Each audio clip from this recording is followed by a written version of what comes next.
Maraming natuwa na maghain ng bill ngayong araw si Albay Representative Joey Salceda upang mag-grant ng panibagong prangkisang ABS-CBN Corporation na napaso noong 2020 matapos hindi pagbigyan ng Committee on Legislative Franchises sa Kamara.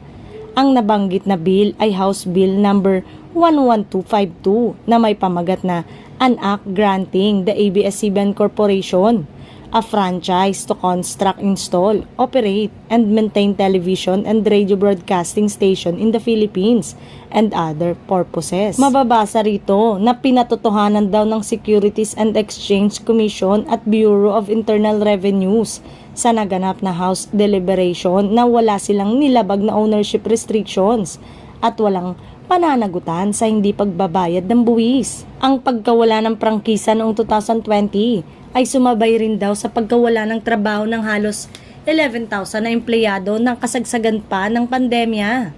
Isa pang bagay ang malawak na reach ng istasyon lalo na sa regional network ay napagkukunan daw ng mga balita at updates lalo na sa tuwing may kalamidad na nakakatulong sa disaster risk strategies ng lokal na pamahalaan. Samantala, sa mga nagdaang panayam kay ABS-CBN President Carlo Katigbak, nasabi niyang hindi sa pagkuha ng bagong prangkisa ang tinatahak ngayon ng Giant Broadcast Network, kundi ang pagiging isang content provider. Ngunit kung papabura ng nakararami ay wala naman umanong dahilan para sila ay tumanggi dito.